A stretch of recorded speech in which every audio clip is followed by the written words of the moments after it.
Hello and welcome to everyone. Today we are going to spend some time on discussion of our general studies paper, which are having some questions from Indian society. And again, if you have analyzed this year paper, you must have noticed that majority of the questions were directly from the class notes which are discussed, as well as our booklet and magazines of current affair. Again, this year there were so many questions from the topic of society that again proving the point that society is one of the lowest hanging fruit in the entire general studies paper 1. With the least effort, you can have an opportunity to score well in the basically examination.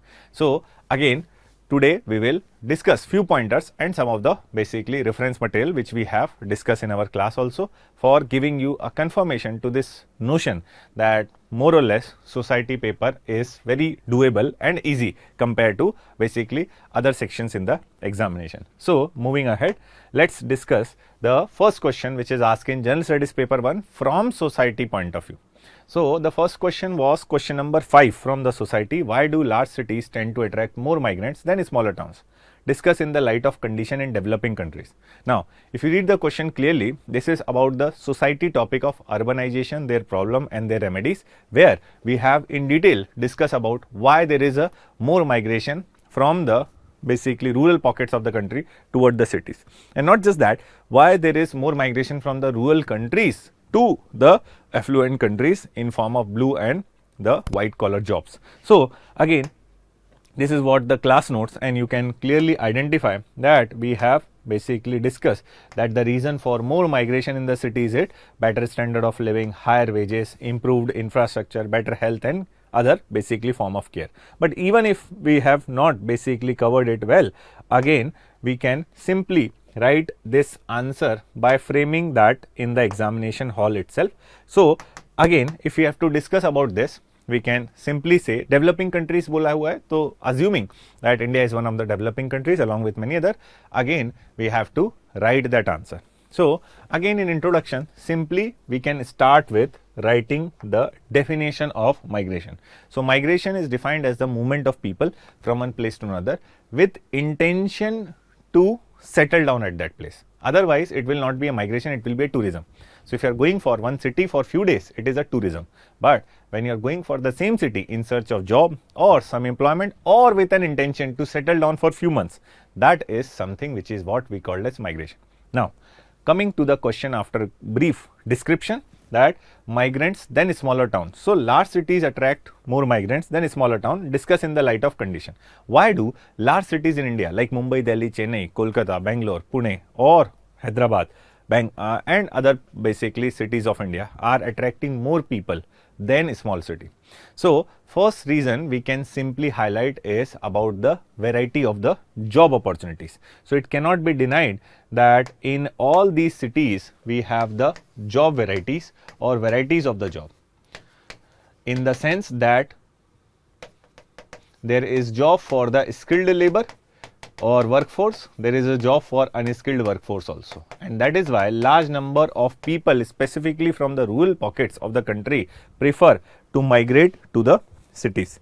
Then we can also say that various industries and basically including IT and finances are also offering higher wages. So second reasons is for migration is higher wages offered by many of the firms in comparison to what they are already getting in the small towns or in the rural areas. Now again, making cities of large size comparatively better and attractive for the job seeker. Simply, third reason we can also highlight is better education and healthcare. So large cities definitely have superior, you can say, educational facilities or have a advantage over the educational facilities as well as healthcare. So education and healthcare is one of the another factor for having more migration.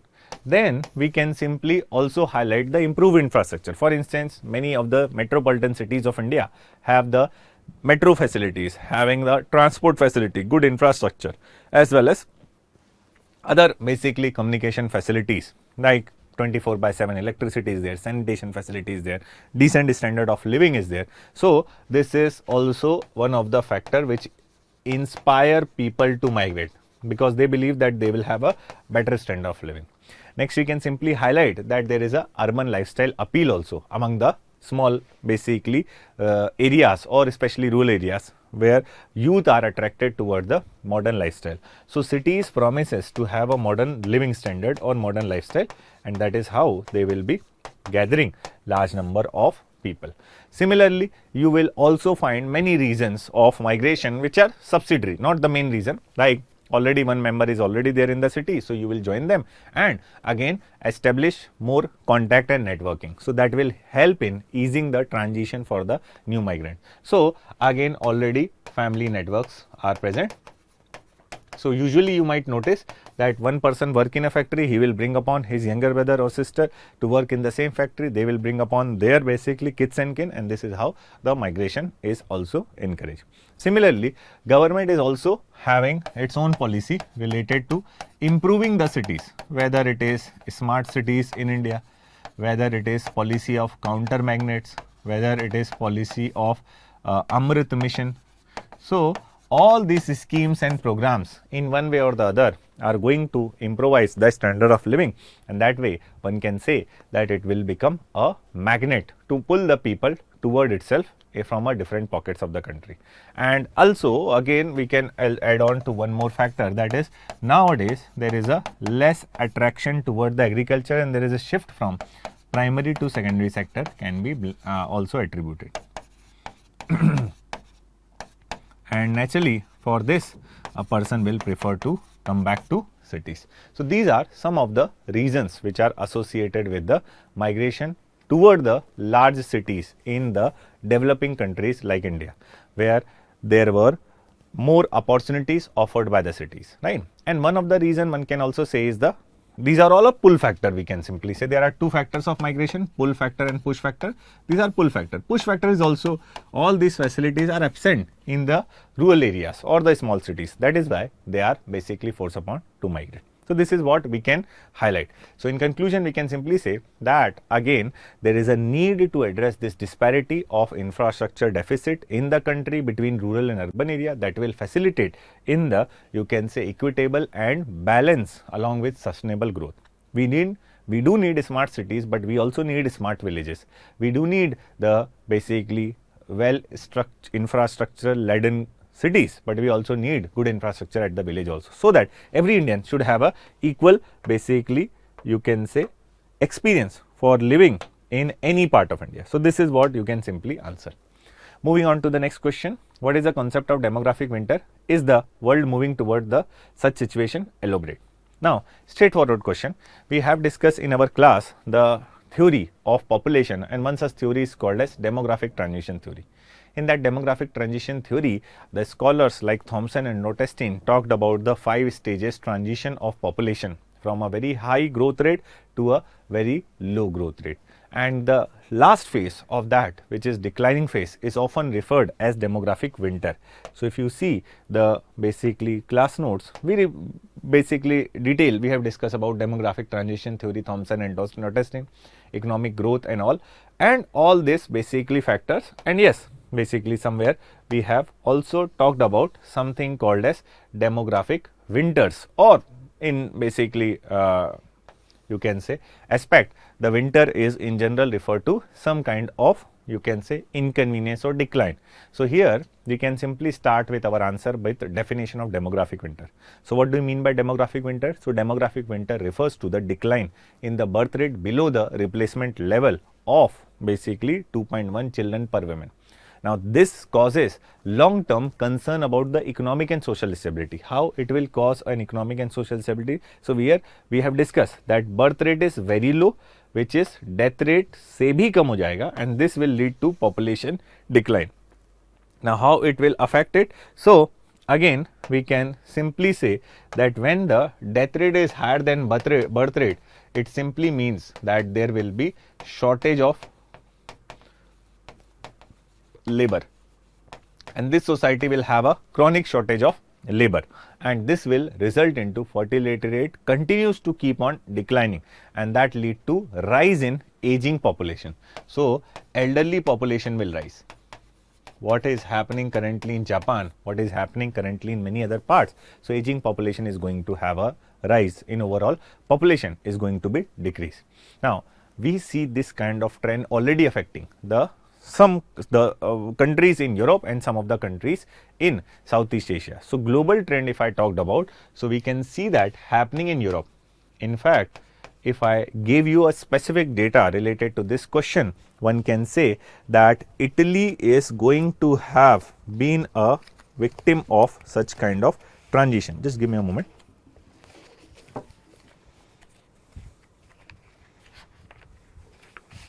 So, if I gave you the data, Italy total fertility rate in Europe is going to be 1.5, which is 1.25, I am so sorry, 1.25. Germany on the other hand will have the data of 1.5.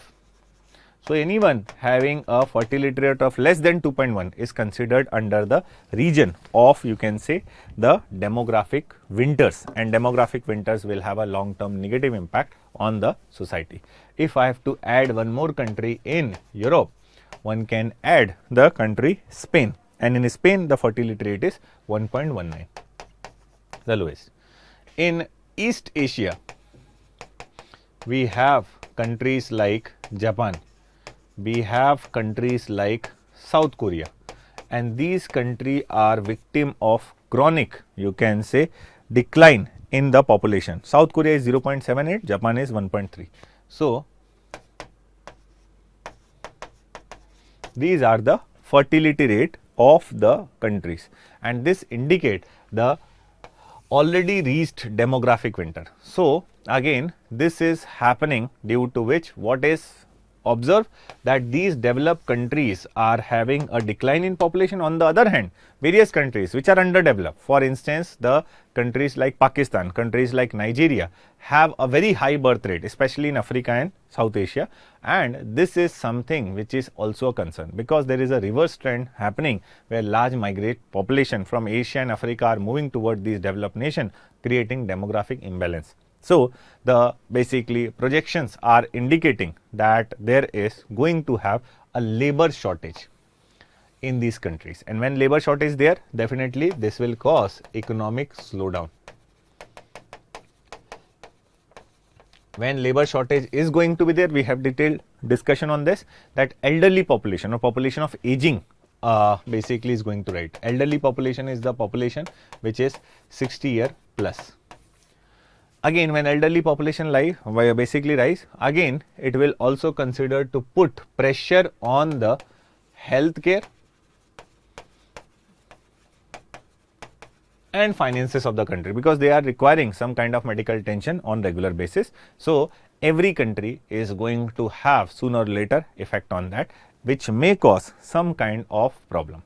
So, what is the solution to this kind of basically issue which is faced by many countries due to demographic winter?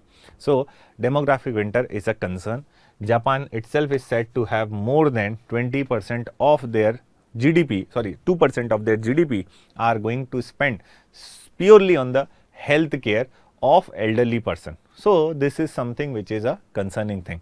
Now, what is the solution which is indicated in many parts of the world? So, there is a solution which is indicated in Europe called as active aging. What is active aging? So, active aging is a concept which is again when we increase the retirement age. And how would you increase the retirement age? If the people who are working in the workforce will have more health, basically healthier you can say life. So, in active aging, what is the government do in that country?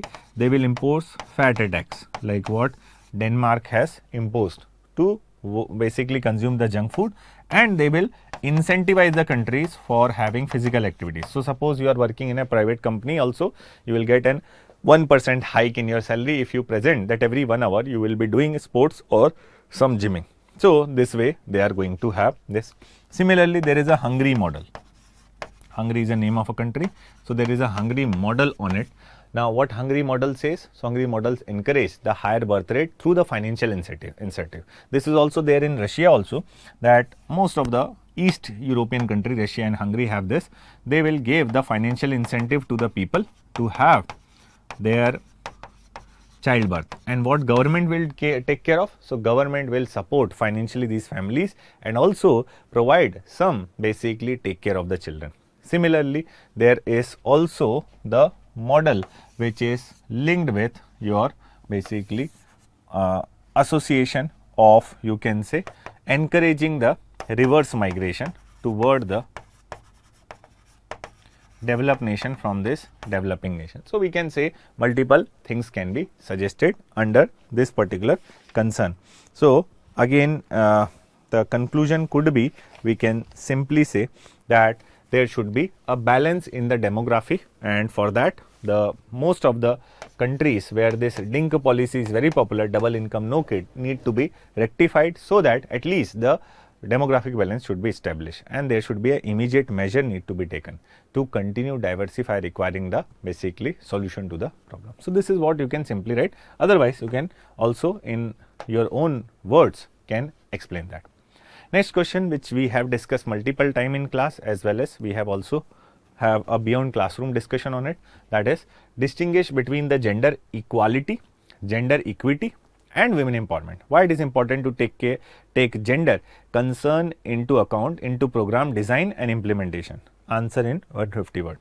Now again we have discussed in detail about the gender, various form of gender, transgenders के बारे में भी detailedly we have covered, cisgender we have mentioned in our discussion. Also, what do you mean by gender equality? So it is about equal right given to the person irrespective of their gender, being male, female or any other gender they want to identify with.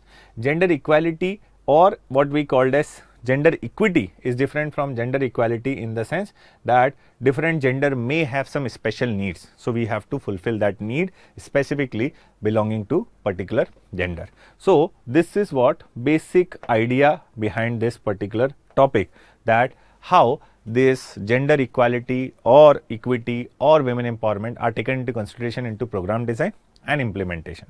So we can start our answer by description or definition of gender equality. So what is gender equality? Gender equality is ensuring equal rights and responsibility and opportunity for all the genders, male, female, transgender, LGBTQ and other person. So every sector of the society, such as basically economic sector, political sector, social sector, must have equitable participation and opportunity for decision making. So this is gender equality, matlab treating every gender equally. Second part of the keyword, keyword of the question is gender equality. Gender equality is something which recognizes that different gender may have different needs. So we need to provide them varied resources and support to overcome the historical and social disadvantage. For instance, Government of India passed Transgender Person Protection of Right Act. Now why not transgender person के बजाय male or female person protection of right act? Because they were requiring some kind of special attention. So we have discussed about it, we have to apply it and use it in your answer. Similarly, we have to define something called as women empowerment. We have an entire chapter for it called as social empowerment, where we have discussed about the empowerment being constructive notion of power. Meaning, whenever you remove hurdle and obstacle before an individual that facilitate their growth, it is empowerment. So women empowerment means removing the hurdle and obstacle before women that will facilitate their growth. Now, how would you remove the hurdle? So historically, women has been victim of male domination, patriarchal nature of the society. So we should reduce it by providing some kind of benefits or gain to the women to control over their own life, recognizing their self-worth and access to the opportunity. For instance, recently Government of India or basically the Lok Sabha and Parliament in general have passed a women reservation bill, which mandated that 1/3 seats of the Lok Sabha and Vidhan Sabha will be reserved for women. Now this is one of the landmark, you can say, legislation which will ensure entry of women in the Lok Sabha and Vidhan Sabha, where they will be participating into the policy making. Similarly, more and more women joining the, you can say, employment opportunities as well as education is an indicator of empowerment. Now, after defining all these three terms, gender equality, gender equity, equity and women empowerment, now we will come to the main part of the question. So another part of the question after distinguishing all three is that again why it is important to take gender concern into account in program design and implementation. So again, when we have clearly defined what is a gender equality, which is basically different from gender equality, which is different from, let's say, the women empowerment. Now, why gender concern matter in inclusive development? So we have to highlight that if gender concern led to a balanced and sustainable development, that is basically argument. So it ensure all the genders, not just women, not just transgender, not just male, all the genders should have equal participation. Now what will it do? It will ensure the, you can say, equality or addressing the inequality. So it will address the inequalities. Similarly, it will promote inclusivity. Everyone feel that they are represented. Similarly, it is going to have some kind of, you can say, the empowerment of the people. Also, one can attribute that it will also provide the social justice, which is for so many years denied to those voiceless, marginalized, the vulnerable section. So that is something which is what we can write in our concluding remarks, that this is not just a suggestion, but it is kind of a compulsion on the part of the government, because it is a welfare state. So it must provide welfare of all, irrespective of their gender and their identity. Being a citizen of India, they have all the rights to have this what other people can have.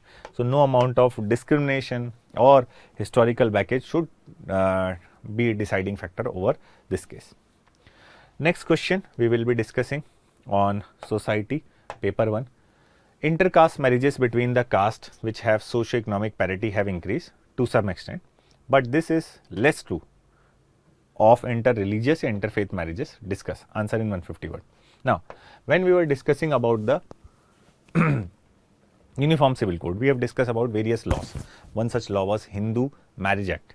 Another such law was Special Marriage Act, where we have discussed about some of the instances related to intercaste and interfaith marriages. So intercaste marriages are legalized in basically Hindu Marriage Act in 1955. Similarly, interfaith marriages are recognized in India under Special Marriage Act.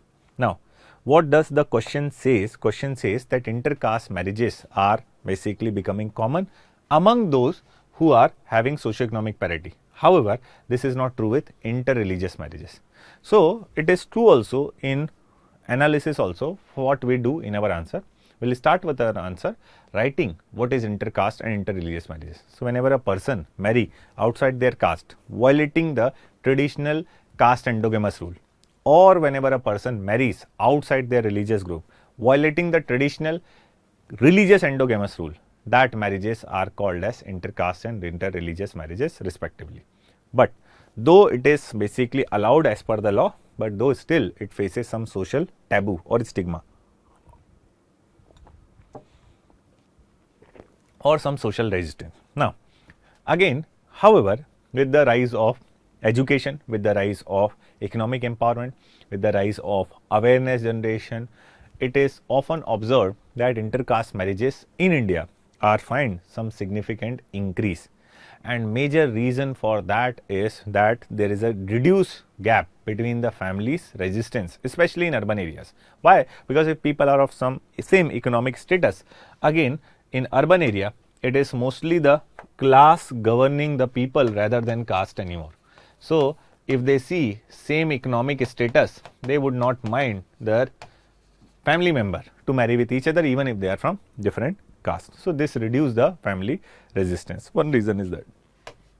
Second reason for rising intercaste marriages is the changing social perception. So when people met each other, again after globalization, it was observed that people in other part of the world had full freedom to decide their marriage partner irrespective of any caste, gender, racial identity also. So here globalization and urbanization has weakened the rigid notion of caste, and this is one of the reason that intercaste marriages are becoming common.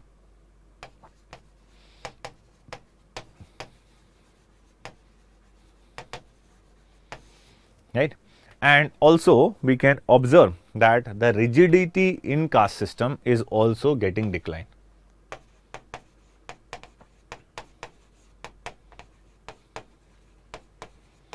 Right. Similarly, we have also basically observed that there is a legal support also. Legal support क्या है? So our constitution as well as our law support the marriages among the people who are from different castes. So legal support also act as a strong backing. So this is something which is what we have related to the, you can say, marriages happening intercaste in an intercaste manner, right? However, the same is not followed in the interfaith marriages. Why it is difficult when it is happening in intercaste marriages? Why it is not happening in interfaith marriages? So there are many factors associated with that. First and foremost thing is marriages among the interfaith community is very common, very uncommon. Why? Because it causes religious tension. Religious tensions might increase between the two communities. It is not about two individual and two families anymore, but it become a matter of prestige for one religious community against the other religious community.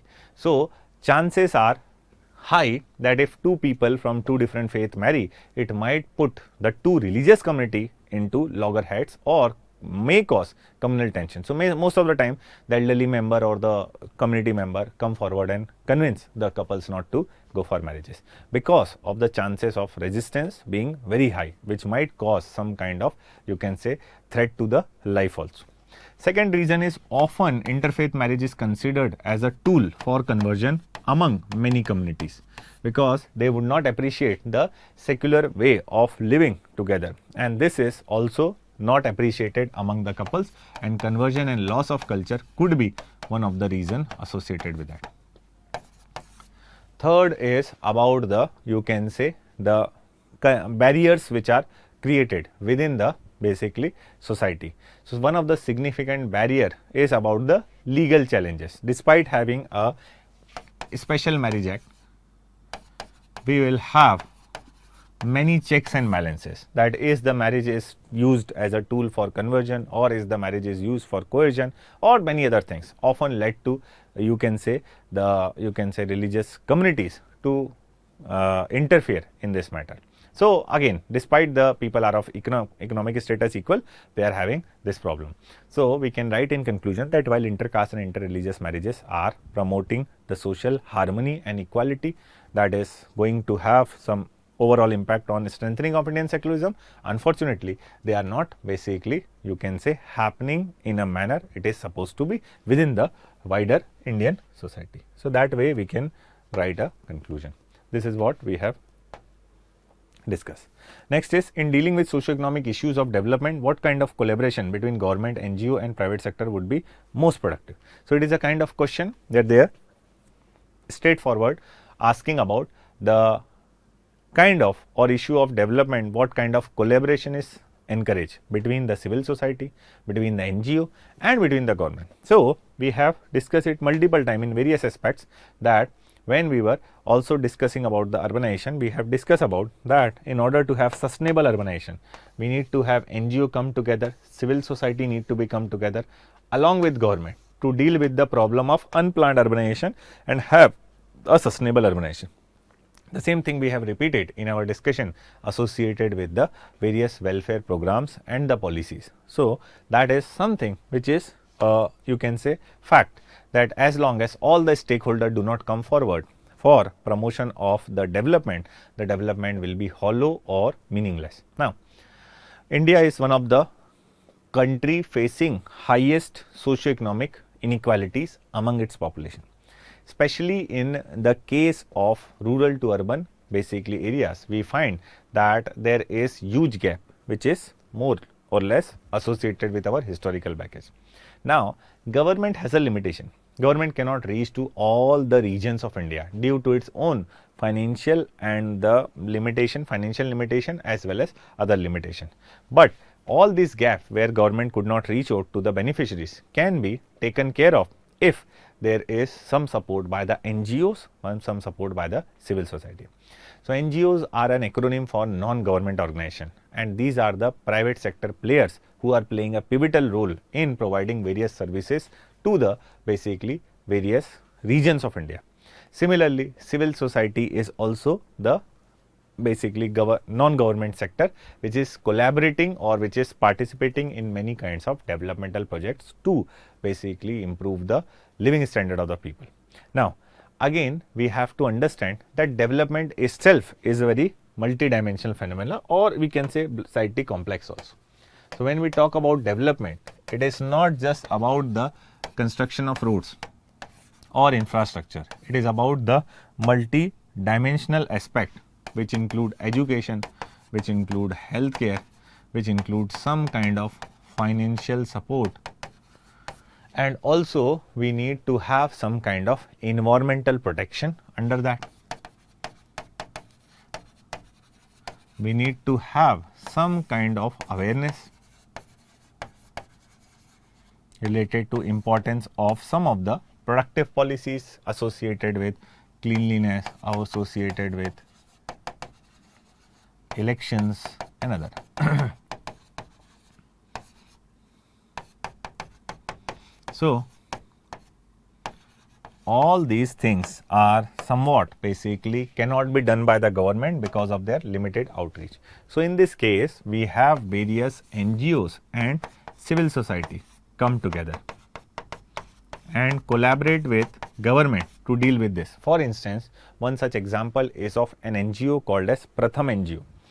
Pratham NGO every year had a survey in which they publish a report called as ASA report or ESA report, Annual Status of Education report, in which they highlight that despite of having right to education in universal primary education, our education quality is very poor. Similarly, we have various NGOs organized as a part of corporate. For example, Maitri is a group of employees who work in basically software company who will use their Saturday and Sunday for educating to the children of, you can say, underprivileged section. Similarly, there are Tata groups, again Adani groups who are engaging into Nandghar making, which is acting as a creche or taking care of child. So, it is something which is what requiring a multi-stakeholder approach, where socio-economic issues require this collaboration between the government, NGO and civil society. Government role basically should be as a primary driver for the development. But again, if there are some lacuna, if there are some limitation, if someone come forward in form of NGO or civil society and provided their support to the government on these issues, government will able to deliver on majority of the aspects which it failed to deliver. So, NGO role is to mobilize the communities on the ground, addressing the gap left by the government and initiate some kind of transparency and accountability. Similarly, civil society provides some kind of funds, technology and innovative ideas that help in financial support or job creation or basically driving the economic growth. So, all this thing will go hand in hand together in order to have some kind of basically more productivity. So, conclusion may we can simply say that more and more cooperation with clear, you can say, demarcation is going to benefit. So, we require to have synergy between government and NGO that will ensure that NGO help localize development solution which will plug in the gap of the government, which is generally work on one size fit all. Government and private sector on the other hand will have to cooperate in a public-private partnership. That way we can have some of the, you can say, various innovative monitoring or project specific infrastructure development. Private sector and NGO can also come forward through corporate social responsibility. So, तीन चीजें आपको लिखना है इसमें, government and NGO, NGO and private sector, and private sector and NGO, and government. So, ये तीन का example दे करके private sector and government will have the PPP, public private projects, right? So, this kind of tri-party collaboration combining all three is going to have a greater impact on enhancing productivity and sustainable growth. So, that is what we will be writing in our answer. Next question we will be discussing is of question number 17. Now, what is regional disparity? How does it differ from the diversity? How serious is the issue of regional disparity in India? So we have already discussed it multiple times in terms of our basically regionalism topic. So if you see this regionalism topic, we have specifically highlight how regional disparity could be one of the major reason for your formation of state. So what is regional disparity? When we have to start defining the regional disparity, one can say that there is some gap in the development of one region vis-a-vis or in comparison to development of another region. So this gap is often responsible for creating a sense of deprivation among the people. So when we were discussing about this topic, first we have to start our discussion by elaborating what do we mean by the regional disparity. How does it differ from diversity? So disparity is something is missing or there is a gap. Diversity matlab variety or additional basically aspect of something. So for example, if there are 2-3 linguistic group people living in one area, that could be considered as diversity. But if one group is having lesser access to resources than other, then it is disparity. So simply in one word or sentence, uneven distribution of economic and social benefit is disparity.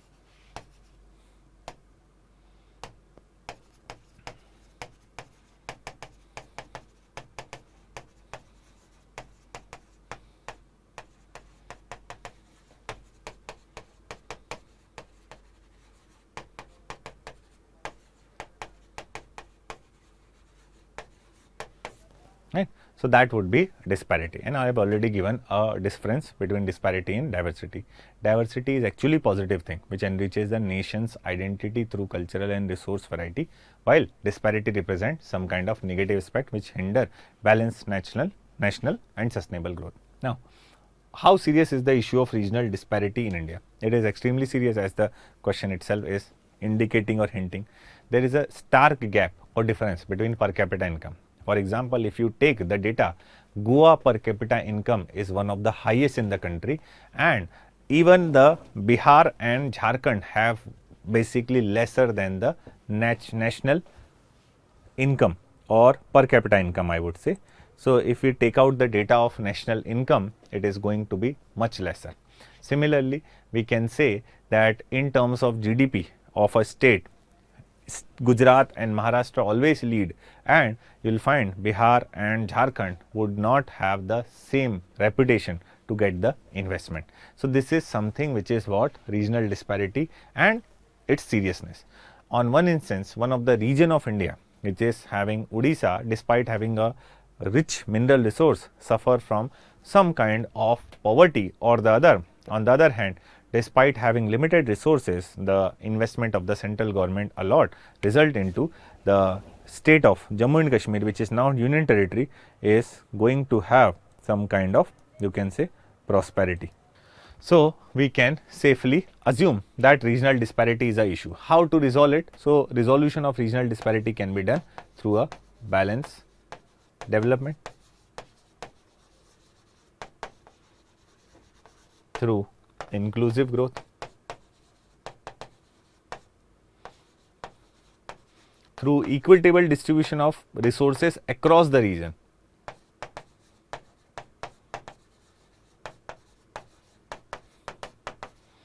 and also through the people's assertion. So at the end of the day, people has to assert for themselves if they are lacking in one or the other form of development. Right. So moving on to the next question, that is, despite the comprehensive policy for equity and social justice, underprivileged sections are not yet getting the full benefit of affirmative actions envisaged by the Constitution. Comment.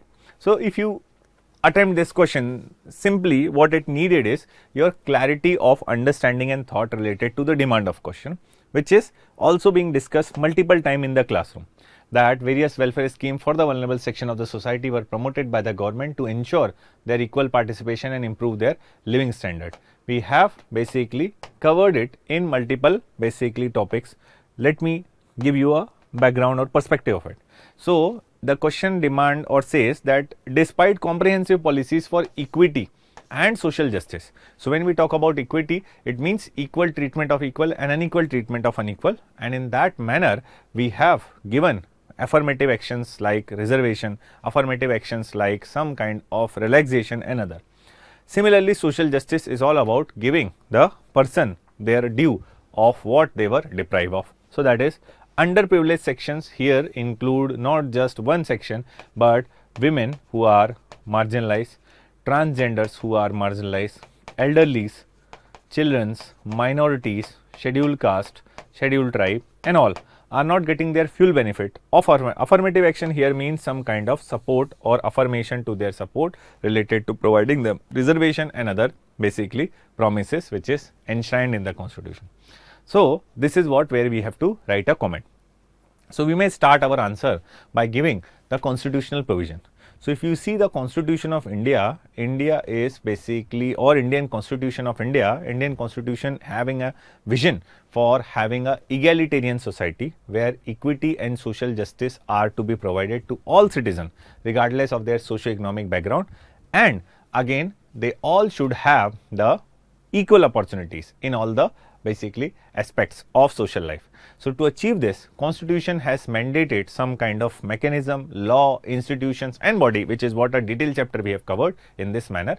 So, here they have mandated the affirmative actions in which the aim is to uplift the underprivileged sections of the society by providing them some kind of enhanced access or some kind of level playing field to access to education, to employment, to other basically resources. Now, this is what the question also expect us to write. However, despite of all this, we observe that there is these policies which are remaining on the paper and on the ground. There is a significant gap on the promise made and the practical realization of this benefit. Now, this discrepancy is what we have to highlight upon in this comment.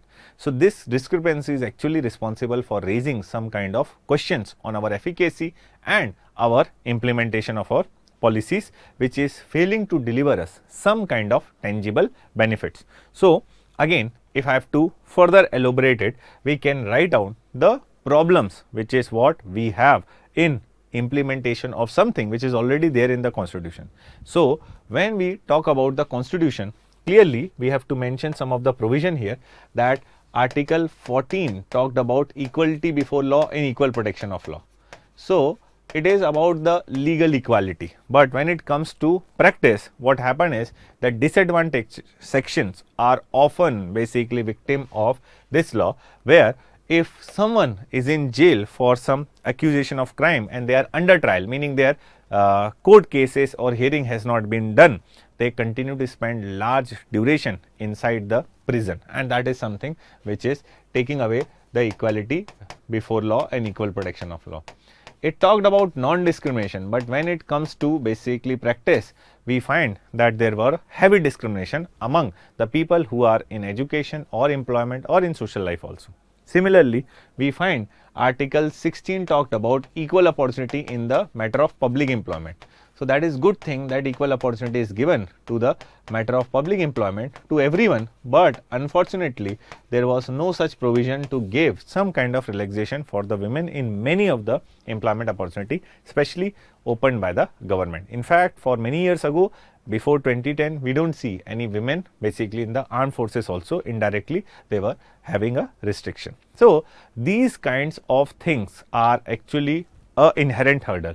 Along with that, one can blame on the corruption, one can blame on the efficiency of the system, one can also blame on the lack of transparency,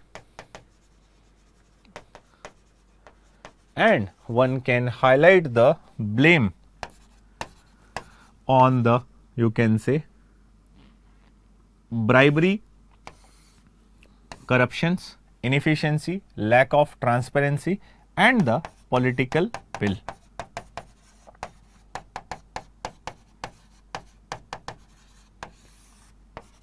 You can add few more, red tapeism and other factors which are responsible for the victim to not, or for the marginalized and weaker section not to have their benefit reaching to them, right. This can be resolved with a basically power to have education and assertion. So, we can quote in this Dr. Ambedkar idea of basically his slogan that indicate that a person should go for education, agitation and organization. So his argument was that without education there is no basically empowerment or upliftment. He himself gave a credit for his success to education because he was also not coming from an influential background, but education gave him all the reputation and respect what he deserved, and that is given to everyone if they want. So they have to pursue education. Similarly, they have to agitate for any wrong done. They should not be a silent victim, rather basically organize or agitate for that, and also organization. So that is going to have some kind of, you can say, taken care of all this problem. Also, there is one more factor which is highlighted from time to time is all these constitutional benefit are restricted to organized and public sector, but there is no such provision for unorganized and private sector. So some kind of relaxation if it is provided, because unorganized sector is the highest recruiter of the population in the employment opportunity. So that need to be taken into consideration. So that is somewhat we can be writing in our answer. Next question. Globalization has increased the urban migration by the skilled young unmarried women from various classes. How this trend impacted upon their personal freedom and relationship with the family? Now, globalization is basically asked in this question. So we may start our answer by giving a definition of globalization. So when we talk about globalization, what we say is globalization is a process of increased interconnectedness which seeks to integrate the world into social, economic, political, technological and the, you can say, cultural aspect. So when we talk about this aspect of globalization, we can say that globalization is going to provide a level playing field to the people across the different regions of the world. Now, globalization has also brought a significant socio-economic transformation on basically or of various sections of the society. Now, here they are specifically asking about the effects of globalization associated with women from various classes. So, globalization has increased urban migration by skilled young unmarried women. So, it is about skilled young unmarried women. Now, in this background, we have to answer the question that how has this trend has impacted their personal freedom and relationship within a family. So, again when we have to write about the answer, this demographic shift we are finding out in society because of globalization, where women in large number who are migrating toward the urban area and who are skilled, they are young, they are unmarried women from the various classes, has actually fueled to the large extent again the increased opportunity in the various sectors by the globalization. So one such opportunity one can give credit to is rise in educational opportunity.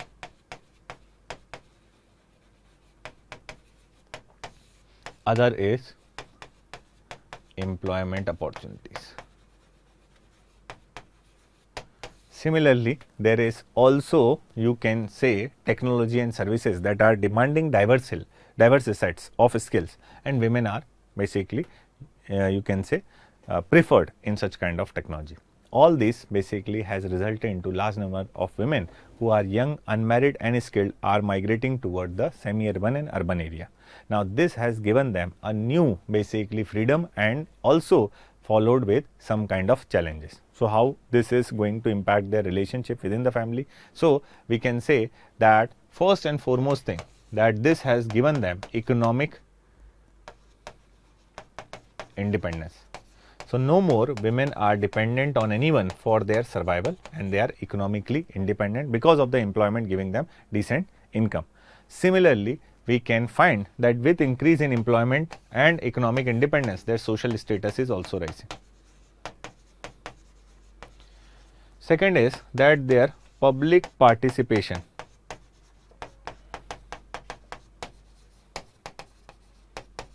is increasing. So, participation of women in various activities is rising with more and more women engaging into various educational, economic and social activities. Similarly, it gave them more autonomy in decision making. So now they are more into the making of decisions on day-to-day basis. Similarly, they are exposed to the diverse perspective and opportunity. So diversified exposure is given them,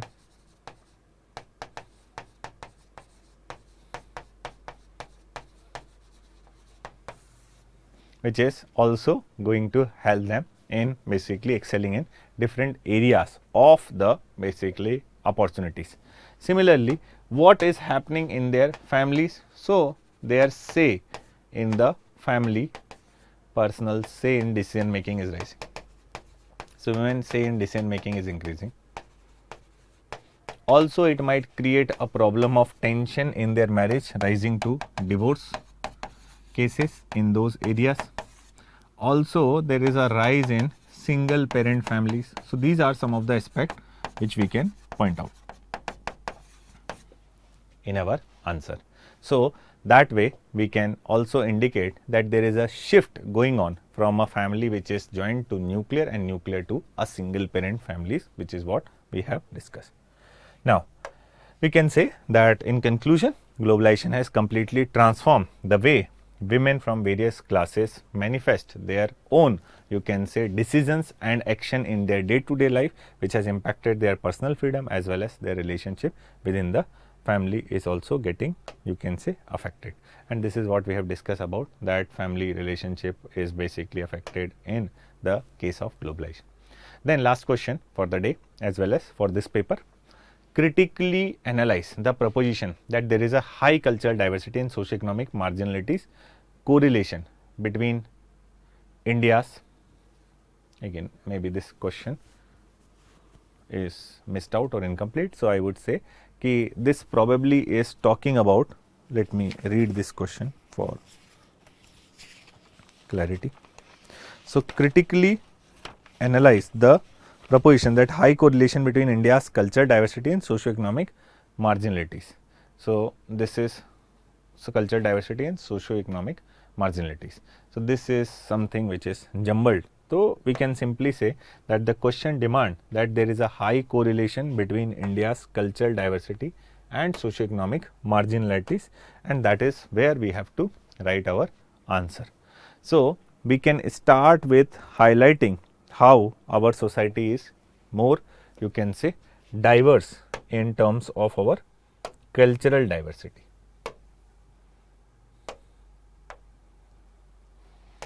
So when we talk about the diversity in terms of culture, culture represents the present worldly behavior of the people on day-to-day basis, how they behave in terms of their food, dressing pattern, music, dance form and their behavioral pattern. That is what we found out as a cultural diversity. Now there is a high correlation between cultural diversity and socio-economic marginalities. Why is it so? So we talked about cultural diversity, and because of the cultural diversity, one of the factor of the culture is the language, which is considered as a carrier of culture. One of the factor of culture is caste. One of the factor is religion. One of the factor is region or history of a place. Another, you can say, factor is associated with food behavior, dressing pattern and so many other, you can say, element of the culture. So first and foremost thing, because of the historical reason, there is more and more diversity which is causing regional disparity. So regional disparity is what? So regional disparity is when one region is having some higher scores of development in comparison to other region, another region is somewhat lagging or suffering from underdevelopment. So this is also a part of marginalization or socio-cultural marginalization related to the diversity in India, where some regions are very rich and prosperous, other regions are underdeveloped.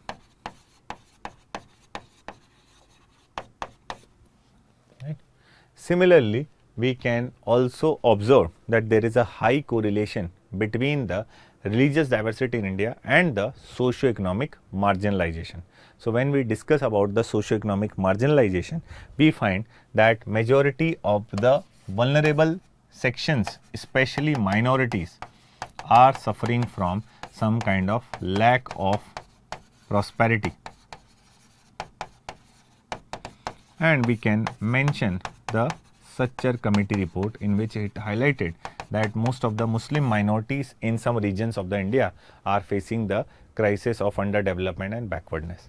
Similarly, caste diversity's majority of the diversity in terms of caste resulted into lower caste suffering from some kind of, you can say, deprivation or marginalization. Also, we can add to the tribe, and tribe are also getting some kind of underdevelopment.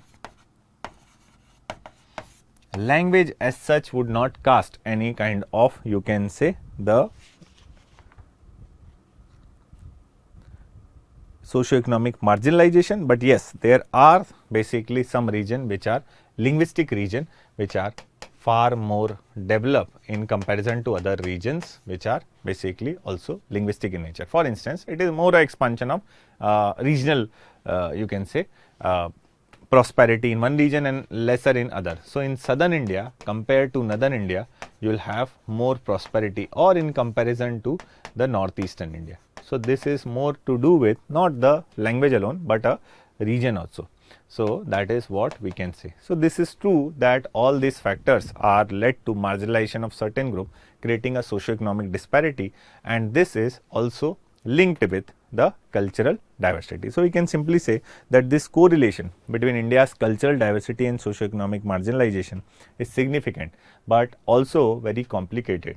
Again, there are instances where this diversity have no impact on socio-economic marginalization, but yes, there are many instances where it says that it is a clear demarcation between, it is a clear interlinkage between both of them.